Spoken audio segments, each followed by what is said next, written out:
मित्रांनो, फिजिक्स कट्टामध्ये तुम्हाला सर्वांचं स्वागत आहे. युनिट नंबर 4 दॅट इज थर्मोडायनामिक्सचा आजचं आपलं 7वं लेक्चर. ज्या लेक्चरमध्ये 4.7.3 म्हणजे 4.7चा तिसरा सब पॉईंट मधले बेसिक 2 पॉईंट आपण पाहणार आहोत.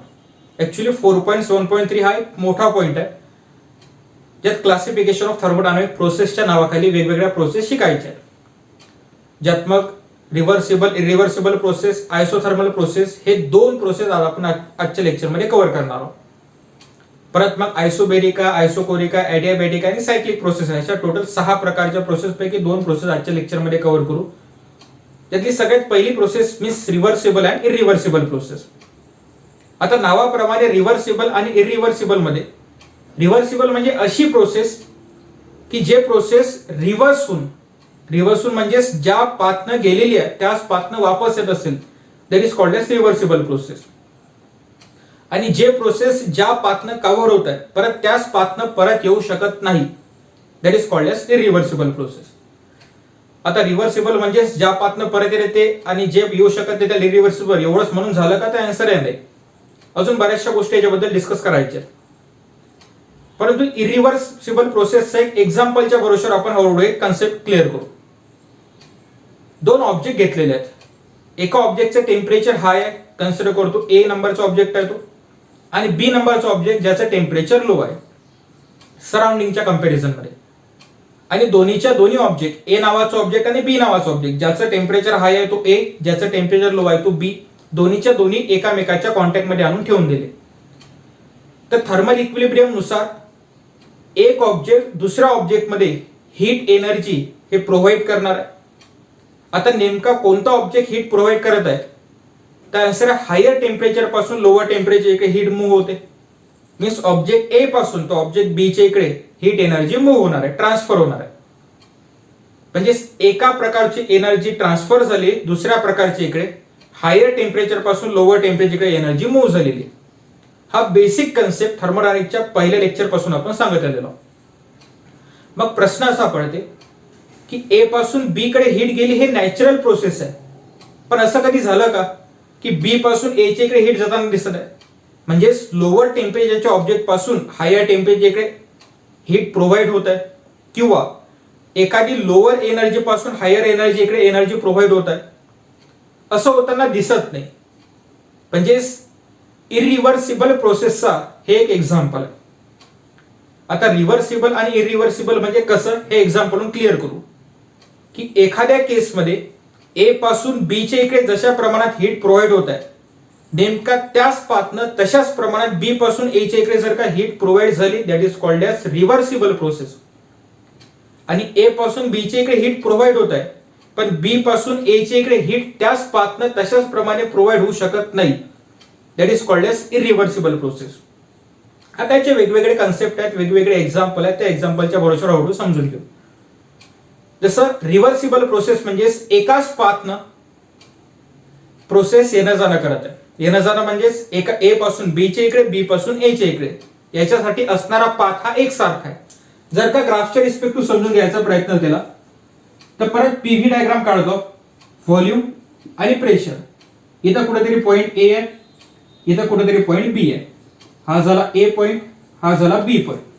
परंतु ए पासून बी च्या इकडे पोहोचायसाठी जो पाथ आहे त्याच पाथनं बी पासून ए च्या इकडे जर का येता येत असेल या प्रोसेसला म्हटलं जाते रिव्हर्सिबल प्रोसेस.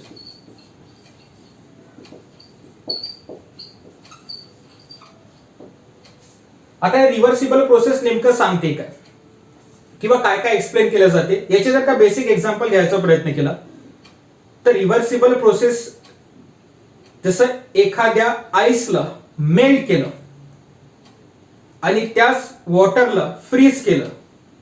म्हणजे काय करत आहोत हे पहा. एक पहिल्यांदा आईस घेतलेला आहे, ज्या आईसला हीट प्रोव्हाइड केली त्याच्यात त्याचं एका वॉटरमध्ये कन्व्हर्जन झालेलं आहे. परंतु हेच जर का याला फ्रीज करायचा प्रयत्न केला, एखाद्या फ्रीझर मध्ये ठेवलं तर त्याचं आईस मध्ये कन्व्हर्जन होत आहे. मग याच्यासाठी असणारा पाथ हा same that is called as reversible process. म्हणजे एका म्हणून दुसऱ्यात कन्वर्ट होणे आणि दुसऱ्या म्हणून पहिल्यात कन्वर्ट होणे, पण एकाच पाथ. आता प्रश्न असा पडते की एकाच पाथनं म्हणजे नेमकं कसं. एखाद्या सिस्टीमनं सराउंडिंगवर वर्क करत आहे एक्सपान्शनच्या बाबतीत. म्हणजे एक्झाम्पल घेतो आपण सिलेंडरचं, की एक सिलेंडर घेतलेलं आहे, त्या सिलेंडरच्या आतमध्ये आयडियल गॅस फिलअप केलेला आहे आणि याच्यावर पिस्टन लावलेलं आहे. आयडियल गॅस या पिस्टनवर फोर्स अप्लाय करत आहे, परंतु जो फोर्स अप्लाय केल्याच्यानं होणारं वर्क आहे ते वर्क मात्र स्लोली होत आहे. त्याचा प्रमाण किंवा त्याचा स्पीड, त्याचा रेट हा खूप स्लो आहे, इन्फिनिटेसिमली स्लो. मग एवढ्या स्लो प्रमाणात एक्सपान्शन होत आहे, ज्या केसमध्ये प्रेशर आणि व्हॉल्यूम याच्या रिस्पेक्ट आपण तो कन्सेप्ट समजून घेत आहोत. रिव्हर्सिबल प्रोसेस साठी होणारं वर्क हे सिस्टीम पासून सराउंडिंग वर होत आहे आणि त्याच केसमध्ये जर का सराउंडिंग म्हणजे पिस्टनवर सिस्टीमवर जर का फोर्स अप्लाय केला तर त्याचा जायचा म्हणजे वर एक्सपांड व्हायचा पाथ आणि त्याच गॅसचा कॉम्प्रेस व्हायचा पाथ हा एकसारखा आहे. म्हणजे होणारं वर्क, जेवढं वर्क एक्सपान्शन साठी सिस्टीम सराउंडिंग वर करत आहे तेवढंच वर्क कॉम्प्रेशन साठी सराउंडिंग सिस्टीम वर करत आहे. परत एक वेळ, जेवढं वर्क सिस्टीम सराउंडिंग वर करत आहे एक्सपान्शन साठी तेवढंच वर्क कॉम्प्रेशन साठी सराउंडिंग सिस्टीम वर करत आहे. याचा अर्थ वर्क हे केलेलं दोन्ही केसमध्ये सेम आहे. So it is called as reversible process. दुसऱ्या कन्सेप्टच्या नुसार की जेवढ्या प्रमाणात हीट सिस्टीमनं सराउंडिंगला दिली वर्क करत असताना तेवढ्याच प्रमाणात जर का सराउंडिंगनं सिस्टीमला दिली जेव्हा सराउंडिंग वर्क करत आहे त्या केसमध्ये त्या दोन्ही प्रकारमध्ये हीटचं प्रमाण हे सारखं असते. म्हणजे 10 जूल एवढी जर का हीट सिस्टीमनं ऍब्झॉर्ब केली असेल एक्सपान्शनच्या वेळेस तेवढी 10 जूल एवढी एनर्जी हीट एनर्जी लूज केली असेल कॉम्प्रेशनच्या वेळेस. आता एक्सपान्शनच्या वेळेस ऑब्झर्व एक्सपान्शन होत असताना हीट ऍब्झॉर्ब करणे आणि कॉम्प्रेशन असताना हीट सोडून देणे हा कन्सेप्ट कसा काय आयसोथर्मल प्रोसेसच्या तिसऱ्या पॉइंट मध्ये आपण हे शिकणार. ऍक्च्युली आयसोथर्मल प्रोसेसचे आपण 4 भाग करू, जे 4 भागानुसार डिटेलमध्ये ते एक्सप्लेन केले असेल. हा कन्सेप्ट संपला की नेमकं एक्सपान्शन होत आहे ते हीट ऍब्झॉर्ब होत आहे की रिलीज होत आहे, हीट घेत आहे की सोडून देत आहे ते पाहणार तो सगळा कन्सेप्ट. फक्त इथे सध्याचं लक्षात ठेवा की जेव्हा एक्सपान्शन होऊन राहिलं तेव्हा सिस्टीम हे सराउंडिंग पासून हीट घेऊन राहिली आणि ज्या केसमध्ये कॉम्प्रेशन होत आहे त्या केसमध्ये सिस्टीम हे सराउंडिंगला हीट सोडून राहिली. म्हणजे जेव्हा एक्सपान्शन होत असताना जर का 10 जूल एवढी हीट एनर्जी ऍब्झॉर्ब केली सिस्टीमनं, त्याच केसमध्ये जर का कॉम्प्रेशन होत असताना 10 जूल एवढीच हीट ते सराउंडिंगला परत देऊन टाकेल. म्हणजे या केसमध्ये हीटचं ऍब्सॉर्प्शनचं प्रमाण आणि रिलीजचं प्रमाण हे दोन्ही सेम आहे आणि एकाच पाथनं हे प्रोसेस घडत आहे. So it is called as reversible process. पण हे प्रोसेस होत असताना 2 महत्वाच्या कंडिशन आहेत. 2 महत्वाच्या कंडिशन कुठल्या की हे प्रोसेस म्हणजे असणारी आपली प्रोसेस हे फ्री असली पाहिजे. कोणापासून? त्या आन्सर आहे डिसिपेटिव्ह फोर्स पासून. म्हणजे डिसिपेटिव्ह फोर्सचा याच्यात काही रोल नसला पाहिजे. आता डिसिपेटिव्ह फोर्स म्हणजे कुठले फोर्स? फ्रिक्शनल फोर्स असो, इनइलास्टिक फोर्स असो, हे सगळेच्या सगळे डिसिपेटिव्ह फोर्स म्हणून कन्सिडर केल्या जातात. कारण की फ्रिक्शन मध्ये जे एनर्जी लूज होते ते एनर्जी परत आपण गेन करू शकत नाही. आणि रिव्हर्सिबल प्रोसेस मध्ये काय म्हणतो आपण की जेवढी एनर्जी दिलेली आहे तेवढीच एनर्जी परत रिस्टोर होते. त्या केसला म्हटलं जाईल रिव्हर्सिबल प्रोसेस. आणि जेवढी एनर्जी दिली तेवढीच एनर्जी जर का रिस्टोर होऊ शकत नसेल त्याला म्हटलं जाते इरिव्हर्सिबल प्रोसेस. ज्या 2 कंडिशन यातल्या महत्वाच्या आहेत त्यातली सगळ्यात पहिली कंडिशन डिसिपेटिव्ह फोर्स पासून फ्री असली पाहिजे आणि दुसरी कंडिशन असणारी प्रोसेस हे खूप स्लो असते. So it is called as quasistatic process, QASI. Quasistatic process म्हणजे अशी प्रोसेस की जे प्रोसेस हे खूप स्लो होत आहे, ज्याचा रेट प्रोसेसचा रेट म्हणजे एक्सपान्शन व्हायचा किंवा कॉम्प्रेशन व्हायचा खूप छोटा आहे, जेणेकरून आतमधलं टेम्परेचर किंवा बाहेरचं टेम्परेचर हे नॉर्मली जास्त प्रमाणात चेंज होऊ शकत नाही. आता का बरे चेंज होत नाही त्याचं परत एक्झाम्पल आपल्याला आयसोथर्मल मध्ये पाहायला भेटेल. म्हणजे 2 महत्वाच्या कंडिशन या प्रोसेसमध्ये सगळ्यात पहिली condition, it is free from the dissipative forces. Dissipative forces म्हणजे फ्रिक्शनल फोर्सेस फ्री का बरं असलं पाहिजे, कारण की फ्रिक्शनच्यानं जे एनर्जी लूज होत आहे ते एनर्जी परत रिस्टोर करू शकत नाही. इनइलास्टिक फोर्सेस पासून, इलास्टिक आणि इनइलास्टिक फोर्सेस हे दोन्ही वेगवेगळे आहेत. इलास्टिक फोर्सेसच्यानं जो फेनॉमेना घडते त्याच्या नेमका विरुद्ध फेनॉमेना इनइलास्टिकच्यानं घडते, सगळं आपण पाहिलेलं आहे. रिस्टोरिंग फोर्स डिफॉर्मिंग फोर्सच्या रिस्पेक्ट, तो कन्सेप्ट परत इथे एक्सप्लेन केला जातो. हे सगळं झालं आपलं पहिल्यांदा रिव्हर्सिबल प्रोसेस. रिव्हर्सिबल प्रोसेस म्हणजे ज्या केसनं येत आहे त्याच पाथनं परत येत असेल, that is called as reversible process. Work पहिले जेवढं होत असेल तेवढंच नंतर, हीट जेवढी दिली असेल तेवढीच परत घेतल्या जाते. ह्या सगळ्या कंडिशन रिव्हर्सिबल प्रोसेसच्या परत दोन, that is free from dissipative forces and very slow process. हे झालं सगळं रिव्हर्सिबल प्रोसेससाठी. दुसरा कन्सेप्ट आहे इरिव्हर्सिबल प्रोसेसचा. आता नेमका इरिव्हर्सिबल प्रोसेस म्हणजे आहे काय, परत याच्यासारखा ग्राफ तयार करू शकतो आपण, जो राहील इरिव्हर्सिबल प्रोसेसचा.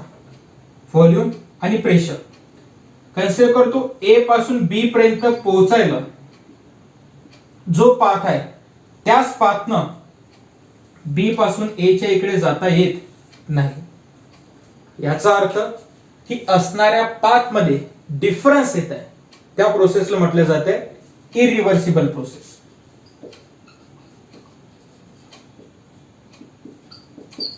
इरिव्हर्सिबल प्रोसेस की अशी प्रोसेस की ज्या प्रोसेसमध्ये दिलेली एनर्जी हे परत तेवढ्याच्या तेवढ्या प्रमाणात रिस्टोर होऊ शकत नाही. That is called as irreversible process. आता इरिव्हर्सिबल प्रोसेसचे एक्झाम्पल काय काय असू शकतात. जसं पहिलं एक्झाम्पल आपण म्हटलं की दोन ऑब्जेक्ट ठेवलेले आहेत की हीट नेहमी कुठून कुठं फ्लो होत आहे. त्या आन्सर आहे हॉट टेम्परेचर म्हणजे ए बॉडीचे एकूण बी बॉडीचे इकडे. ए चं टेम्परेचर हाय होतं, बी चं टेम्परेचर लो होतं. म्हणजे कुठून कुठं मूव्ह होत आहे ए पासून बी च्या इकडे, परंतु बी पासून ए च्या इकडे स्वतःहून हीट मूव्ह होऊ शकत नाही. याच्यासाठी आपल्याला काहीतरी एक्सटर्नल फोर्स अप्लाय करायला लागणार आहे, एक्सटर्नल एनर्जी द्यावं लागणार आहे.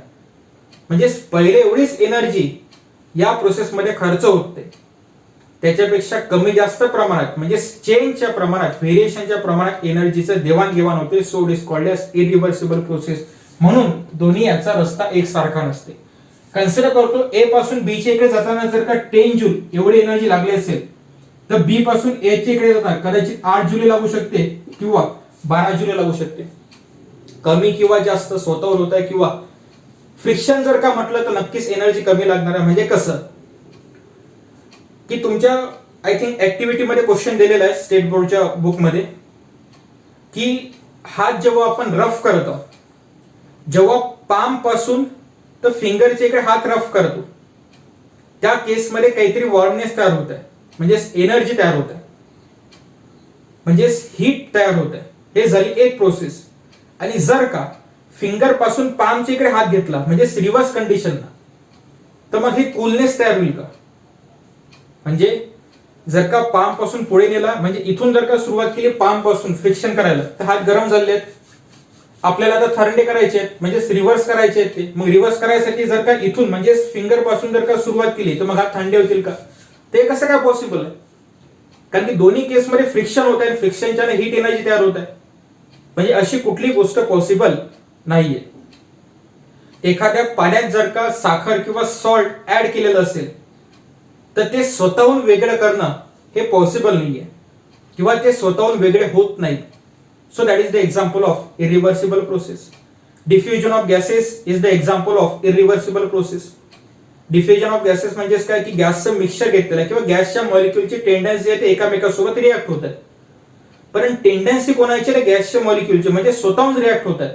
परंतु मिक्सचर ऑफ गॅसेस पासून गॅसचे मॉलिक्युल वेगवेगळे हे मात्र ते स्वतःहून होत आहे. त्याच्यासाठी नव्यानं कुठली तरी प्रोसिजर करावं लागते जेणेकरून दोन गॅसचे मॉलिक्युल एकामेकापासून दूर होते. म्हणजे पहिले जेवढे एनर्जी लागले त्याला एकत्र व्हायसाठी त्याच्यापेक्षा आता वेगळी एनर्जी किंवा कमी जास्त एनर्जी लागणार आहे त्याला एकामेकापासून दूर करायसाठी. म्हणून त्याचा पाथ हा एकसारखा नसते. So that process is called as irreversible process. हे सगळे एक्झाम्पल झाले आहेत रिव्हर्सिबल प्रोसेस आणि इरिव्हर्सिबल प्रोसेस. मग रिव्हर्सिबल प्रोसेस मध्ये आणखी एक महत्त्वाचं स्टेटमेंट आपण सांगू शकतो की all thermodynamic process at infinitely slow rate सगळेच्या सगळे थर्मोडायनामिकल प्रोसेस ह्या रिव्हर्सिबल प्रोसेस म्हणून कन्सिडर केल्या जाऊ शकतात. पण कधी? जेव्हा त्या सगळ्याच्या सगळ्या एकदम स्लो रेटमध्ये होत असतील, खूप हळूवार प्रमाणात होत असतील, त्या केसमध्ये त्या प्रोसेसला म्हटलं जात आहे रिव्हर्सिबल प्रोसेस. कारण की बरेच वेळा एमसीक्यू मध्ये असे क्वेश्चन येतात, पण ते रिॲक्शनचा रेट ठरवते की ते रिव्हर्सिबल आहे की इरिव्हर्सिबल आहे. आणि आपण म्हणतो की स्पॉन्टेनियस प्रोसेसमध्ये हीटचं लूज होत आहे. So that are the example of irreversible process. Irreversible process म्हणजे युनिडायरेक्शनल, की ज्याला एक स्वतंत्र मार्ग भेटते. याचा कसं आहे, जो जात आहे त्याच प्रोसेसने येऊ शकतो, परंतु याचा जायचा मार्ग वेगळा आहे आणि यायचा मार्ग वेगळा आहे. So it is also called as unidirectional process. हे झाले रिव्हर्सिबल आणि इरिव्हर्सिबल. म्हणजे 4.7.3 मधला पहिला पॉईंट. रिव्हर्सिबल आणि इरिव्हर्सिबलचा पूर्ण थेरॉटिकल होता, त्यामुळे कुठलं इक्वेशन नाही, काही नाही. आता पुढचा point, that is isothermal process. Isothermal process ही 4 भागात पाहायची. सगळ्यात पहिला दॅट इज आयसोथर्मल प्रोसेस म्हणजे काय. दुसरं इक्वेशन ऑफ आयसोथर्मल प्रोसेस. तिसरं first law of thermodynamics applied to the isothermal process. आणि चौथा work done during the isothermal process. असे 4 भागात हे प्रोसेस पाहिजे, जेणेकरून यातला छोटा पॉईंट क्लिअर होऊन जाईल. कारण की क्वेश्चन बेस टॉपिक आहे की ज्याच्यावर क्वेश्चन बरेचसे तयार होतात. आता बेसिकली आयसोथर्मल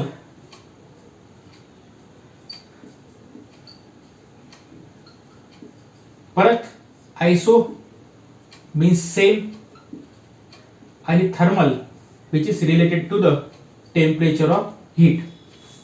टेम्परेचरच्या रिस्पेक्टिव्ह किंवा हीटच्या रिस्पेक्टिव्ह आपण थर्मल हा शब्द वापरतो आणि आयसो म्हणजे सेम.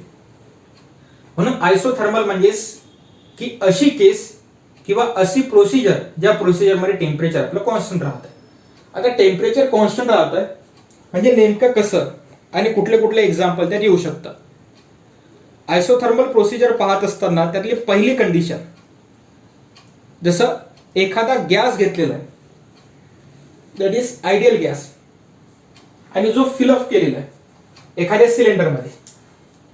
मीन्स एखादं सिलेंडर घेतलेलं आहे, या सिलेंडरच्या आतमध्ये आयडियल गॅस प्रेझेंट आहे आणि याच्यावर पिस्टन अटॅच केलेलं आहे. जे पिस्टन कंडक्टिंग आहे, फ्रिक्शनलेस आहे आणि मुव्हेबल आहे. आणि या सिलेंडरच्या ज्या वॉल आहेत त्याही कंडक्टिंग आहे. कंडक्टिंग वॉल म्हणजेच की ज्यातून हीट आतमध्ये येऊ शकते किंवा आतली बाहेर जाऊ शकते. आपल्याला आयसोथर्मल पाहायची आहे. आयसोथर्मल प्रोसेसमध्ये टेम्परेचर कॉन्स्टंट ठेवायचं आहे. आतमध्ये आयडियल गॅस फिलअप केलेला आहे. आयडियल गॅस फिलअप केलेला आहे म्हणजे पीव्ही इक्वल टू एनआरटीचे इक्वेशन आपण इथे यूज करू शकतो, जे आयडियल गॅसचे इक्वेशन आहे. परंतु आता कन्सेप्ट काय सांगते ते पाहू, की आयडियल गॅसच्या प्रोसेसमध्ये कॉम्प्रेशन आणि एक्सपान्शन हे दोन्ही होऊ शकते. आयसोथर्मल प्रोसेस पाहायचा आहे, आयडियल गॅस फिलअप केला आहे, कॉम्प्रेशन एक्सप्रेशनच्या वेगवेगळ्या कंडिशन येतील. त्या कंडिशन कशा समजून घेऊ, की ज्या केसमध्ये एक्सपान्शन होत आहे, एक्सपान्शन होत आहे म्हणजे सिस्टीम सराउंडिंग वर वर्क करत आहे आणि बॉडीचं गॅसचं एक्सपान्शन होत आहे. आता गॅसचं एक्सपान्शन होत असताना तुम्ही बाहेरून कुठलीच हीट एनर्जी सप्लाय केली नाहीये. म्हणजे की जो बिकर घेतलेला आहे, ज्या बिकरच्या आतमध्ये गॅस फिलअप केलेला आहे, याच्यावर पिस्टन अप्लाय केलेला आहे, याच्या बाहेरून म्हणजे बाहेरच्या साईडनं कुठलीच हीट एनर्जी अप्लाय केलेली नसताना याचं एक्सपान्शन होत आहे गॅस मॉलिक्युलचं. आता ज्या गॅसचं एक्सपान्शन होताना दिसत आहे, याचा अर्थ ते स्वतः वर्क करून राहिले, स्वतःच्या एनर्जीच्या रिस्पेक्टिव्ह वर्क करून राहिले. का बरं? कारण की आपण एक्सटर्नल एनर्जी प्रोव्हाइड केली नाहीये. एक्सटर्नल एनर्जी प्रोव्हाइड केली नाही. Actually first law of thermodynamics काय की delta Q equal to delta U plus delta W. आता आपले वर्क करत आहे काहीतरी, कोण? तर सिस्टीम म्हणजे गॅसचे मॉलिक्युल, एक्सटर्नल एनर्जी प्रोव्हाइड केलेली नसताना. मग आता हे वर्क कोणाच्या भरोशावर करून राहिले? ते इंटरनल एनर्जीच्या. म्हणजे जे एनर्जी स्वतःच्या गॅस मॉलिक्युल मध्ये प्रेझेंट आहे त्या एनर्जीचा यूज करून गॅसचे मॉलिक्युल वर सराउंडिंग वर म्हणजे पिस्टनवर वर्क करतात. म्हणजे त्या केसमध्ये एक्सपान्शन होत आहे. परंतु आपलं म्हणणं काय की आयसोथर्मल कंडिशन मध्ये टेम्परेचर हे कॉन्स्टंट राहतं. कारण की आयसो स्टँड फॉर सेम आणि thermos which is related to the temperature. So isothermal म्हणजे अशी process, a process in which pressure और volume of the system get change and its temperature remains constant. म्हणजे अशी process की ज्या प्रोसेसमध्ये temperature हे कॉन्स्टंट राहतं परंतु सिस्टीमचा प्रेशर आणि व्हॉल्यूम हा आपला चेंज होत आहे. परत तिघाबद्दल बोललेलो, टेम्परेचर, प्रेशर आणि व्हॉल्यूम. टेम्परेचर कॉन्स्टंट राहत आहे परंतु प्रेशर आणि व्हॉल्यूम हे मात्र चेंज होऊ शकतात. आपल्या केसमध्ये काय होत आहे की फोर्स लावल्याच्या एक्सटर्नल एनर्जी प्रोव्हाइड केलेली नसताना गॅसचं एक्सपान्शन होत आहे. म्हणजेच नक्कीच गॅसचे मॉलिक्यूल फोर्स लावत आहेत. म्हणजे याच्या जवळची स्वतःची एनर्जी कमी होऊन राहिली. एनर्जी कमी होऊन राहिली तर इंटरनल एनर्जी कमी होऊन राहिली आणि गॅस हळूहळू थंड होते. शब्दाचे का लक्ष द्या. आयसोथर्मल प्रोसेस आहे, एक्सपान्शन होत आहे. एक्सपान्शन होत असल्याच्याने गॅस कूल होत आहे, थंड होत आहे. मग प्रश्न असा पडतो की आयसोथर्मल प्रोसेस असेल तर त्या केसमध्ये टेम्परेचर हे सिस्टीमचं कॉन्स्टंट राहायला पाहिजे, टेम्परेचर चेंजेस नाही व्हायला पाहिजे. पण तुम्ही तर म्हणून राहिले की कूल होत आहे गॅस, परंतु प्रोसेस एवढी स्लो असते, दॅट इज क्वासिस्टॅटिक प्रोसेस. प्रोसेस इतकी स्लो असते की हे आतमधले गॅसचे मॉलिक्यूल जसे थंडे व्हायला लागतात तसे याच्या टेम्परेचरमध्ये म्हणजे गॅस मॉलिक्यूलच्या टेम्परेचरमध्ये आणि सराउंडिंगच्या टेम्परेचरमध्ये डिफरन्स तयार होते. परत एक वेळ लक्षपूर्वक ऐका. एक्सपान्शन होत आहे, एक्सपान्शन होत आहे म्हणजे स्वतःची एनर्जी खर्च करून राहिले, सिस्टीमची स्वतःची एनर्जी खर्च होऊन राहिली. याचा अर्थ सिस्टीमचं टेम्परेचर कमी होऊन राहिले म्हणजे सिस्टीम कूल होत आहे, थंडी होत आहे. सिस्टीम कूल होत आहे पण कोणाच्या कंपॅरिझन मध्ये तर बाहेर असलेल्या सराउंडिंगच्या कंपॅरिझन मध्ये. सराउंडिंगच्या कंपॅरिझन मध्ये सिस्टीम कूल झाले आणि आपण सगळ्यात पहिले बोलताना म्हटलं होतं की याच्या वॉल ह्या कंडक्टिंग आहे. कंडक्टिंग म्हणजे हीटचा सप्लाय होऊ शकते म्हणून बाहेरून हीट हे सिस्टीम ऍब्झॉर्ब करते. बाहेरून हीट सिस्टीम ऍब्झॉर्ब करत आहे. का बरं? कारण की याचं टेम्परेचर कॉन्स्टंट ठेवायसाठी. आयसोथर्मल प्रोसेस मध्ये टेम्परेचर रिमेन्स कॉन्स्टंट. एक्सपान्शनची केस आहे, एक्सपान्शनची केस होत आहे त्याच्याच्यानं टेम्परेचर याचं कमी कमी होत आहे. सोडून द्यायचं सगळं. वर्कच्या रिलेटेड जो आपण वर्क पाहिलं होतं आपण की थर्मोडायनामिक प्रोसेसमध्ये दोन प्रकारच्या प्रोसेसनुसार होत आहे. एक इंटरनल एनर्जी चेंज होतं, sorry change in internal energy मध्ये दोन प्रकारे इंटरनल एनर्जी चेंज होऊ शकते. एक ते हीट केल्याच्यानं किंवा वर्क डन केल्याच्यानं. आपण जर का हीट प्रोव्हाइड केली, हा कन्सेप्ट थोडा बाजूला ठेवू, पहिले मागचं थोडंसं रिवाइज केलं ते फटाफट समजेल. हीट जर का तुम्ही सप्लाय केली तर इंटरनल एनर्जी त्याची काहीतरी चेंज होत आहे. आणि दुसरा कन्सेप्ट होतो आपल्या वर्कचा. आपण म्हटलं होतं पिस्टन जर का सडनली मूव्ह केलं तर आतमधल्या गॅसचं टेम्परेचर इन्क्रीज होतं. बरोबर आहे, हे आपण तिथे सगळं शिकलो होतो चेंज इन इंटरनल एनर्जी मध्ये की जसं सडनली पिस्टन जर का कॉम्प्रेस केलं तर हीट एनर्जी किंवा टेम्परेचर सिस्टीमचे इन्क्रीज होत आहे. परंतु केस कधीच्या ते सडनली मूव्ह केल्यावर म्हणजे कॉम्प्रेशन केल्यावर आतमधलं टेम्परेचर वाढत आहे. आता आपण काय म्हणतो कॉम्प्रेस होत आहे. मग कॉम्प्रेशन जर का सॉरी इथं एक्सपान्शन होत आहे. कॉम्प्रेशन मध्ये टेम्परेचर इन्क्रीज होत असेल तर नक्कीच एक्सपान्शन मध्ये टेम्परेचर डिक्रीज होत असेल. आणि तोच मुद्दा मी इथे सांगून राहिलो की इथं एक्सपान्शन होत आहे. एक्सपान्शन होत आहे म्हणजे त्याचं टेम्परेचर कमी होत आहे. टेम्परेचर कमी झालं तर पण आयसोथर्मल प्रोसेस आहे. आयसोथर्मल प्रोसेस मध्ये टेम्परेचर आपल्याला कॉन्स्टंट पाहिजे म्हणून हे टेम्परेचर कॉन्स्टंट ठेवायसाठी आतमधलं टेम्परेचर कॉन्स्टंट ठेवायसाठी सिस्टीम सराउंडिंग जोडून हीट ऍब्झॉर्ब करते. मग हे सिस्टीम सराउंडिंग जोडून हीट ऍब्झॉर्ब करतात मग सर ते फरक पडून राहिला ना. तर आपण पहिलेच सांगितलं की सिस्टीम खूप स्लो असते जेणेकरून त्याचं टेम्परेचर हे कॉन्स्टंट राहते. म्हणून एक्सपान्शनच्या केसमध्ये टेम्परेचर हे कमी होत असते. हे झाली पहिली केस. दुसरी याच कन्सेप्टनुसार जेव्हा मी कॉम्प्रेशन करणार म्हणजेच वरून फोर्स एक्झर्ट होणार आहे म्हणजेच याचं टेम्परेचर इन्क्रीज होणार आहे. परत आता याचं टेम्परेचर इन्क्रीज होत आहे परंतु आयसोथर्मल प्रोसेस पाहिजे. आयसोथर्मल प्रोसेस मध्ये टेम्परेचर कॉन्स्टंट आहे. त्याच्यानं जेवढं टेम्परेचर शिल्लकचं आहे तेवढं टेम्परेचर ते सराउंडिंगला देऊन टाकते कारण की वॉल आपले कंडक्टिंग आहे. ज्या केसमध्ये एक्सपान्शन होत आहे त्या केसमध्ये बाहेरून टेम्परेचर ऍब्झॉर्ब करत आहे. ज्या केसमध्ये कॉम्प्रेशन होत आहे त्या केसमध्ये सराउंडिंगला टेम्परेचर देऊन टाकत आहे. रिव्हर्सिबल इरिव्हर्सिबल मध्ये बोलत असताना सांगितलं होतं की आयसोथर्मल मध्ये हा कन्सेप्ट एक्सप्लेन करेन आणि त्याच्या मागचं एक्सप्लेनेशन की कॉम्प्रेशन होत असताना टेम्परेचर वाढलेलं आहे, आयसोथर्मलचे रिस्पेक्ट टू टेम्परेचर कॉन्स्टंट पाहिजे तर वाढलेलं टेम्परेचर सराउंडिंगला देऊन टाकणे आणि एक्सपान्शनच्या रिस्पेक्ट टू कुलिंग होत आहे त्याच्या टेम्परेचरची आवश्यकता आहे तर सराउंडिंग टेम्परेचर घेणे, कारण की वॉल हे आपल्या कंडक्टिंग आहे ज्यातून एनर्जीचं देवाणघेवाण होऊ शकते. हा झाला पहिला कन्सेप्ट आयसोथर्मलचा.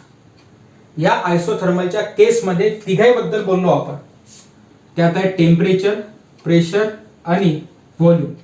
याच्यात सरळ सरळ हे दोघं जण चेंज होताना दिसत आहे. फरक राहत आहे फक्त तो टेम्परेचरचा आणि टेम्परेचर आपला कॉन्स्टंट आहे. टेम्परेचर कॉन्स्टंट असल्यामुळे it is called as isothermal process. म्हणून आयसोथर्मल प्रोसेस मध्ये फक्त प्रेशर आणि व्हॉल्यूम चेंज होतात आणि टेम्परेचर रिमेन्स कॉन्स्टंट. हा झाला पहिला point, that is isothermal process. आता आयसोथर्मल प्रोसेसचे इक्वेशन पाहायचं आहे, means equation of isothermal process. परत आयसोथर्मल प्रोसेस मध्ये तिघ जण वर्क करत आहेत, प्रेशर, व्हॉल्यूम आणि टेम्परेचर. सिलेंडरच्या आतमध्ये आयडियल गॅस घेतलेला आहे म्हणून आयडियल गॅसचे इक्वेशन आपण इथे घेऊ शकतो. फॉर 1 मोल कोणाचा, आयडियल गॅसचा, म्हणजे for 1 mole of ideal gas PV equal to RT. Actually equation आपल्याला PV equal to NRT. N म्हणजे नंबर ऑफ मोल आणि नंबर ऑफ मोलची संख्या 1 आहे त्याच्याने इथं N ची व्हॅल्यू 1 झाली, therefore PV equal to RT असं लिहू शकतो. कंडिशन कुठली आहे तर आयसोथर्मलची, म्हणजे इन आयसोथर्मल प्रोसेस टेम्परेचर आपल्या जोड कॉन्स्टंट राहत आहे. आयसोथर्मल प्रोसेस मध्ये टेम्परेचर कॉन्स्टंट ठेवलेलं आहे आणि R stand for universal gas constant, ज्याची स्वतःची व्हॅल्यू कॉन्स्टंट आहे. म्हणजे हे दोघही जण हे आपल्या जोड कॉन्स्टंट आहे.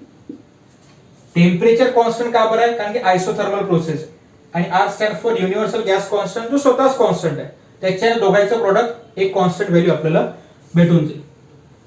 म्हणून काय लिहू शकतो, PV equal to constant. PV equal to constant का बरं, कारण की दोघांचं प्रोडक्ट कॉन्स्टंट आहे. आता हे तर झालं एक प्रॉपर प्रेशर आणि व्हॉल्यूमचे असताना. कन्सिडर करतो की आपला इथचा पिस्टन इथं पहिल्यांदा प्रेझेंट आहे, इथं पिस्टन प्रेझेंट आहे. इथं असताना प्रेशर हे P1 आहे आणि व्हॉल्यूम हा V1 आहे. आणि एक्सपान्शन झाल्यावर पिस्टन आपला इथं मूव्ह झालेला आहे. या केसमध्ये प्रेशर P2 आहे आणि व्हॉल्यूम आपल्याजवळ V2 आहे. म्हणजे दोन केस आपण कन्सिडर करू की एका केसमध्ये प्रेशर P1 V1 आहे जे इनिशियल केस आहे आणि फायनल केसमध्ये प्रेशर P2 V2 आहे. मग त्या केसमध्ये P1 V1 equal to P2 V2. आता प्रश्न पडते की P1 V1 equal to P2 V2 कसं काय लिहिलं. उत्तर समजून घ्या. प्रेशर आणि व्हॉल्यूम हे दोघे जण आयसोथर्मल कंडिशन मध्ये चेंज होऊ शकतात पण टेम्परेचर आपलं कॉन्स्टंट राहत आहे. म्हणून ज्या केसमध्ये प्रेशर वाढते त्या केसमध्ये व्हॉल्यूम कमी होते आणि ज्या केसमध्ये व्हॉल्यूम वाढते त्या केसमध्ये प्रेशर कमी होते. आता पहिली जी केस आहे P1 V1 ची इनिशियल केस, या केसमध्ये आपल्याजवळ व्हॉल्यूम कमी आहे, याचा अर्थ प्रेशर नक्कीच जास्त असेल. पण जसा जसा आपलं एक्सपान्शन झालंय त्या केसमध्ये व्हॉल्यूम जास्त झालंय, म्हणजे याचा अर्थ नक्कीच प्रेशर हे कमी झालं. जे दोघं जण एकामेकाला इक्विव्हॅलंट ठेवतात. म्हणजे P जर का 5 असेल आणि V1 जर का 10 असेल, या दोघांचा प्रॉडक्ट 50 आहे, तर त्या केसमध्ये P हा 10 राहील आणि V हा 5 राहील. म्हणजे त्या केसमध्ये दोन्ही केसमधला आन्सर सेम आहे. ज्या केसमध्ये प्रेशर जास्त आहे कमी आहे तिथं व्हॉल्यूम जास्त आहे आणि ज्या केसमध्ये प्रेशर जास्त आहे तिथं व्हॉल्यूम कमी आहे. एकामेकाला ते रिव्हर्स मध्ये होतं. म्हणून काय लिहू शकतो आपण P1 V1 equal to P2 V2. तिकडचा P2 इकडे घेऊन आलो, इकडचा V1 तिकडे पाठवला, therefore P1 upon P2 equal to V2 upon V1. हे झाले आयसोथर्मलचं इक्वेशन किंवा आयसोथर्मलचे इक्वेशन. हे आपण लिहू शकतो PV इक्वल टू NRT. एका मोलसाठी PV इक्वल टू RT, परंतु R आणि T कॉन्स्टंट आहेत. म्हणून दोन वेगवेगळ्या कंडिशनच्या प्रेशर आणि व्हॉल्यूम आपण एकामेकापासून इक्वेट करू शकतो आयसोथर्मल कंडिशन मध्ये. कारण इथेच लिहिलं आहे इन आयसोथर्मल प्रोसेस. म्हणून P1 V1 equal to P2 V2, P1 upon P2 equal to V2 upon V1. It is called as equation of isothermal process. आता तिसरी condition, that is first law of thermodynamics applied to the isothermal process. First law apply करायचा आहे isothermal process मध्ये. त्यातलं सगळ्यात महत्वाचं sentence असं आहे की internal energy is the function of temperature. परत एक वेळ रिपीट करतो, internal energy is the function of temperature. याचा अर्थ जर का टेम्परेचर बदललं तर इंटरनल एनर्जी बदलते.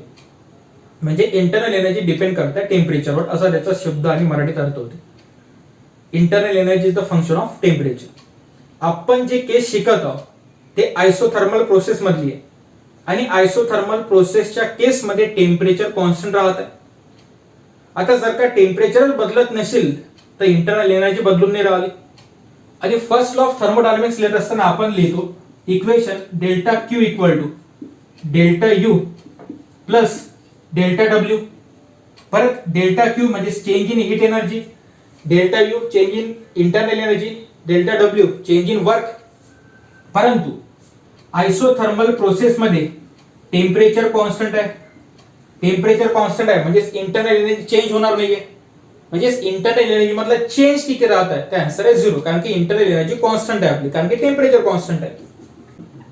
डेल्टा क्यू इक्वल टू 0 प्लस P इंटू डेल्टा व्ही.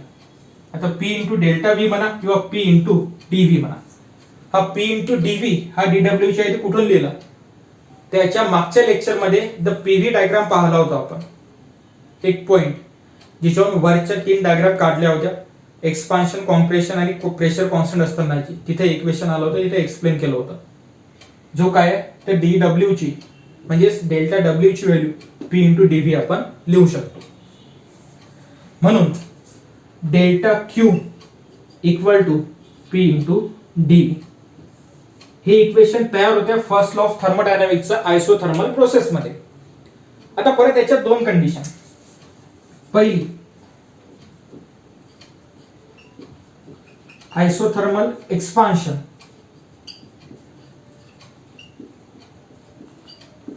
आणि दुसरी there is isothermal compression. Isothermal expansion आणि आयसोथर्मल कॉम्प्रेशन मध्ये फक्त एवढंच पाहायचं आहे की कोण पॉझिटिव्ह राहत आहे कोण निगेटिव्ह राहत आहे, बस, बाकी काही नाही. आयसोथर्मल एक्सपान्शन आहे, एक्सपान्शनची कंडिशन आहे, याचा अर्थ सिस्टीम सराउंडिंग वर वर्क करत आहे. परत एक वेळ, एक्सपान्शनची कंडिशन आहे म्हणजे सिस्टीम सराउंडिंग वर वर्क करत आहे. या केसमध्ये व्हॉल्यूम आपला इन्क्रीज होत आहे. व्हॉल्यूम इन्क्रीज होत आहे म्हणजे पूर्णच्या पूर्ण प्रॉडक्ट हा पॉझिटिव्ह राहत आहे आणि प्रॉडक्ट पॉझिटिव्ह आहे म्हणून डेल्टा किंवा पॉझिटिव्ह आहे. परत एक वेळ कन्सेप्ट नुसारही सांगतो, परंतु मॅथमॅटिकल इक्वेशन नुसार कसं एक्सपान्शन होत आहे म्हणजे व्हॉल्यूम इन्क्रीज होत आहे, व्हॉल्यूम इन्क्रीज होत आहे म्हणजे डीव्ही पॉझिटिव्ह म्हणजे याचं मल्टिप्लिकेशन पॉझिटिव्ह. ज्या केसमध्ये प्रेशर कॉन्स्टंट आहे, टेम्परेचर कॉन्स्टंट आहे, मान्य आयसोथर्मल प्रोसेस आहे, परंतु आणखी एक कंडिशन आपण त्यात टाकतो की आता याच्यानुसार काय दिसेल आपल्याला, delta Q equal to P into d V. Delta Q म्हणजे change in temperature, sorry change in heat, आणि या दोघांच्या मल्टिप्लिकेशन मध्ये P इंटू डीव्ही आहे. इथे जर का डीपी असतं तर मी म्हटलं असतं की प्रेशरही चेंज होऊन राहिलं, परंतु P फक्त आहे म्हणजे याचा तो P आपला कॉन्स्टंट आहे. मग हीट जे कमी जास्त होऊन राहिले ते कोणाच्या भरोशावर, तो व्हॉल्यूमच्या भरोशावर. ठीक आहे. आता एक्सपान्शन होत आहे म्हणजे डीव्ही इन्क्रीज होत आहे, डीव्ही इन्क्रीज झाला म्हणून हा इन्क्रीज होता पूर्णच्या पूर्ण प्रॉडक्ट, कारण की P आपला कॉन्स्टंट आहे या केसमध्ये आणि हे सगळ्याचे सगळं पॉझिटिव्ह आहे, त्याच्यानं डेल्टा किंवा पॉझिटिव्ह. हे झाली पहिली कंडिशन. आता दुसऱ्या कंडिशन मध्ये प्रोसेस नुसार हे कसं समजून घेतलं असेल. परत एक्सपान्शनची कंडिशन म्हणजे सिस्टीम सराउंडिंग वर वर्क करत आहे, so it is consider as positive work. Positive work म्हणजे PdV ची व्हॅल्यू पॉझिटिव्ह, कारण की PdV कोणाच्या लिहिलं आपण ते डेल्टा V च्या. आता राहिलं याचा काय होत आहे, कॉम्प्रेशन की एक्सपान्शन, त्या आन्सर एक्सपान्शन होत आहे. एक्सपान्शन याच्या पहिलेच सांगितलं, एक्सपान्शन होत आहे. डेल्टा यू हे आपलं कॉन्स्टंट आहे, त्याच्याने डेल्टा यू मध्ये काही फरक पडणार नाही. आता डेल्टा यू जर का आपल्याला कॉन्स्टंट ठेवायचा आहे, कारण की टेम्परेचरच कॉन्स्टंट आहे, डेल्टा यू मध्ये काहीच फरक पडू शकणार नाहीये, परंतु वर्क होऊन एक्सपान्शन होत आहे, म्हणजे स्वतःची एनर्जी काहीतरी खर्च होऊन राहिली, परंतु इंटरनल एनर्जी आपल्याला कॉन्स्टंट ठेवायची आहे, कारण की त्यात चेंज झिरो आहे. इंटरनल एनर्जी जर का काहीतरी चेंज आला असता तिथं आपण डेल्टा यू ची व्हॅल्यू लिहिली असती, परंतु चेंज येऊन नाही राहिला. याचा अर्थ पहिली आणि फायनल इंटरनल एनर्जी सेम आहे, म्हणजे पहिल्यांदा 10 जूल एनर्जी असेल, नंतर 10 जूल आहे, 10 जूल मायनस 10 जूल इज 0, म्हणून डेल्टा यू चा चेंज किती आपल्याजवळ सध्या तर 0 आहे. याचा अर्थ डेल्टा यू आपली कॉन्स्टंट आहे, म्हणजे इंटरनल एनर्जी आपल्याला कॉन्स्टंट ठेवायची आहे, बाहेरून एनर्जी दिलेली नाहीये, परंतु एक्सपान्शन होत आहे. आता एक्सपान्शन होत आहे म्हणजे नक्कीच इंटरनल एनर्जी आपली काहीतरी खर्च होऊन राहिली.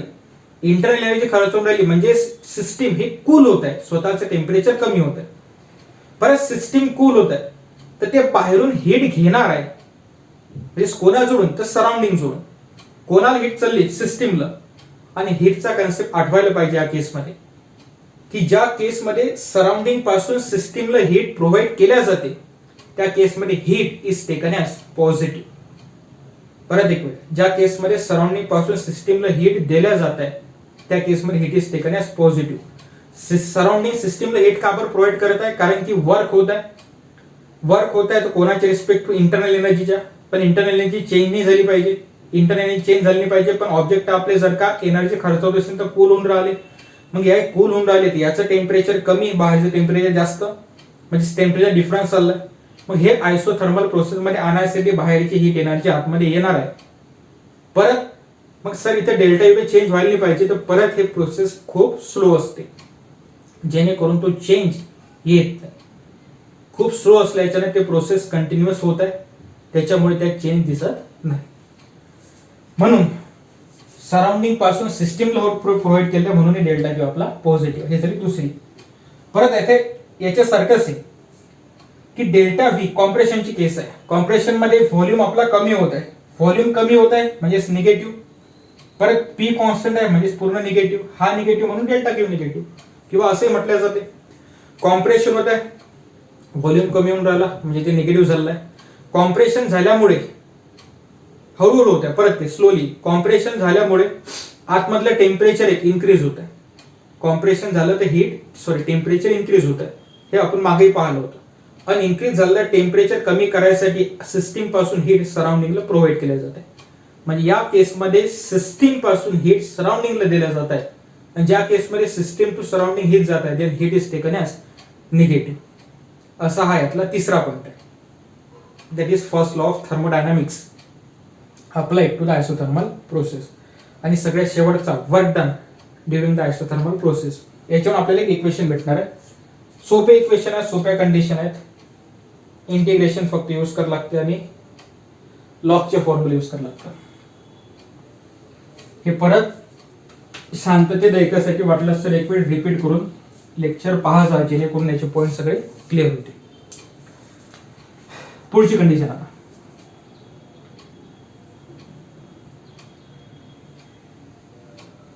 कोणत्यातरी एका टाइमवर आपलं पिस्टन इथं प्रेझेंट होतं. कॉन्सेप्ट कोणता आहे तर वर्क डन काढायचा आयसोथर्मल प्रोसेस मधला. Work done during the isothermal process.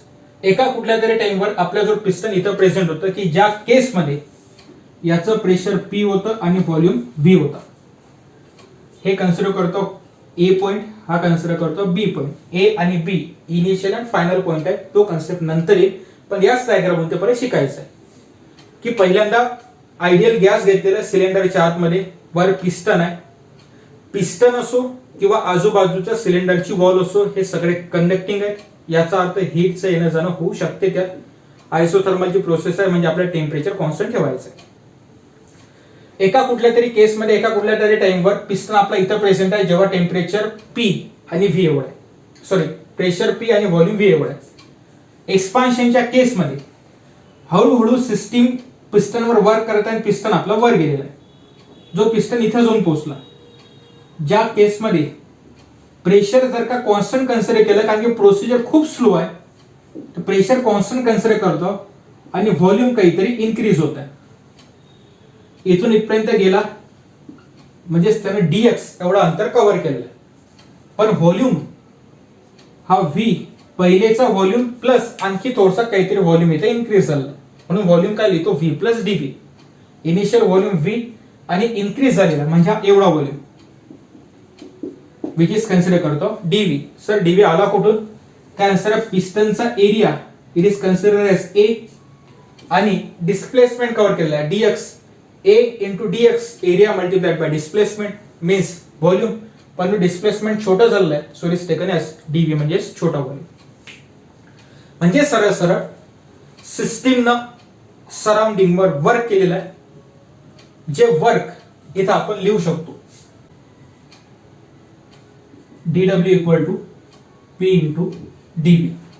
Actually direct dv आला का तर आन्सर आहे इथं काय देऊ शकतो आपण की a multiplied by dx, a multiplied by dx means dv. परंतु हे तर झालंय छोट्या वर्कच्या रिस्पेक्ट. मग ज्या केसमध्ये टोटल वर्क काढायचं, जर का मला टोटल वर्क काढायचं असेल याचा अर्थ पूर्णच्या पूर्ण इनिशियल आणि फायनल बद्दल कम्पेअर करायला लागेल. इनिशियल पॉइंट ए कन्सिडर करतो, फायनल पॉइंट बी कन्सिडर करतो. इनिशियलच्या वेळेस प्रेशर P1 होता तर व्हॉल्यूम V1 होता आणि फायनलच्या वेळेस प्रेशर P2 होतं तर व्हॉल्यूम V2 होता. पण या केसमध्ये एका व्हॉल्यूम पासून आपण दुसऱ्या व्हॉल्यूम पर्यंत पोहोचत आहोत. कन्सिडर करतो V1 पासून V2 पर्यंत पोहोचत आहोत. याचा व्हॉल्यूम झालाय V1, इथं पोहोचत आहोत V2 पर्यंत. ते झालंय आपलं total work. Total work which is divided by W. म्हणून W साठी फॉर्म्युला काय आहे? W equal to integration of P into dV. परंतु इंटिग्रेशन होत असताना कुठून कुठं चाललो आपण तर V1 पासून तर V2 पर्यंत. So lower limit is taken as V1, upper limit is taken as V2. याला कन्सिडर करतो इक्वेशन नंबर फर्स्ट. आता याच्या आतमध्ये गॅस प्रेझेंट आहे, पण तो कोणता गॅस आहे? तर आन्सर आहे आयडियल गॅस. म्हणून आयडियल गॅसचे इक्वेशन वरून फॉर 1 मोल, 1 मोल साठी PV इक्वल टू RT. याच्यावर व्हॅल्यू काढू शकतो P ची, therefore P equal to RT upon V. हे P ची व्हॅल्यू इक्वेशन 1 मध्ये पुट करू. Therefore W equal to integration of V1 to V2 P च्या ऐवजी RT upon V into D. परत सगळेच्या सगळं आयसोथर्मल बद्दल आहे. आयसोथर्मल म्हणजे टेम्परेचर कॉन्स्टंट म्हणजे T कॉन्स्टंट आणि R आपला गॅस कॉन्स्टंट. दोघांच्या दोघं इंटिग्रेशनच्या बाहेर येऊन जातील. Therefore W equal to R आणि T बाहेर means R into T integration of V1 to V2 1 upon V into dV असं राहणार ते. याच्यावरून R आणि T बाहेर निघाला, आतमध्ये राहिला कोणतं 1 upon V into dV. Therefore W equal to R into T integration ln of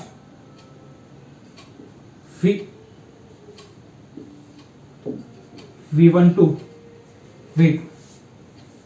ln of V म्हणा किंवा log टू द बेस 10.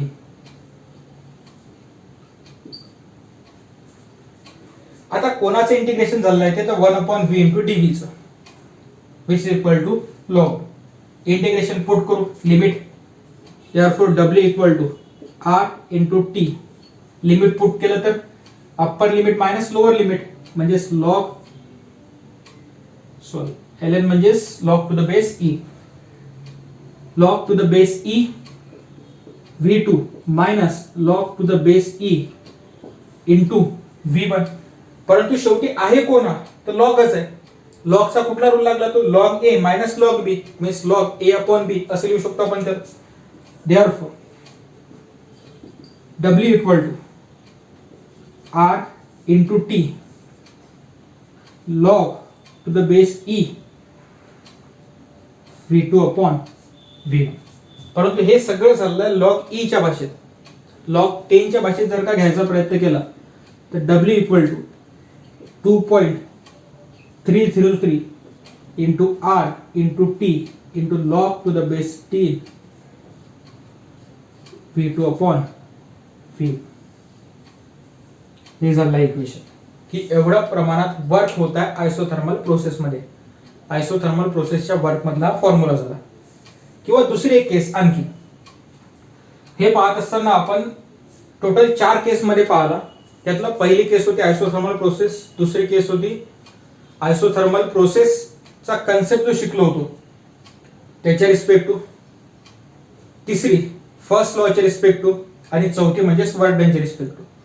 परंतु सेकंड केस नुसार इक्वेशन ऑफ आयसोथर्मल प्रोसेस मध्ये असं पाहिलं होतं की पीव्ही इक्वल टू एनआरटी, हे केस पाहिली होती. ज्या केसमध्ये म्हटलं होतं आर आणि टी कॉन्स्टंट आहे, therefore PV equal to constant म्हणून लिहिलं होतं P1 V1 equal to P2 V2. याच्या पहिलेच नेमकं लिहिलं होतं. त्या इक्वेशन आपल्याला एक इक्वेशन भेटलं होतं की P1 upon P2 equal to V2 upon V1. बस यस V2 अपॉन V1 च्या ऐवजी P1 अपॉन P2 तुम्ही टाकू शकता. म्हणजे इक्वेशन काय तर दुसरं W equal to 2.303 RT log to the base 10 P1 upon P2 असणारं वर्क प्रेशरच्या रिस्पेक्ट. आता हे असणारं वर्क वर्कच्या रिस्पेक्ट व्हॉल्यूमच्या रिस्पेक्ट म्हणून तिथं आलं V2 अपॉन V1, हे असणारं प्रेशरच्या रिस्पेक्ट. सो इथं P1 अपॉन P2. हा सगळा डिटेल कन्सेप्ट आहे आयसोथर्मल प्रोसेसचा. परत आयसोथर्मल प्रोसेस हे खूप स्लो, दॅट इज क्वासिस्टॅटिक प्रोसेस आहे, जे खूप स्लो रेटमध्ये घडत आहे. त्याच्या पुढच्या दॅट इज आयसोकोरिक, आयसोबेरिक, आयडियाबॅटिक आणि सायक्लिक, यासाठी परत 2 प्रोसेस एका लेक्चरमध्ये म्हणजे आणखी 2 लेक्चरमध्ये प्रोसेस कव्हर करणार. हे एक वेळ बेसिकली स्टेट बोर्डच्या बुकमधून वाचून घेणार. बाकीच्या प्रोसेस पुढच्या लेक्चरमध्ये. थँक्यू.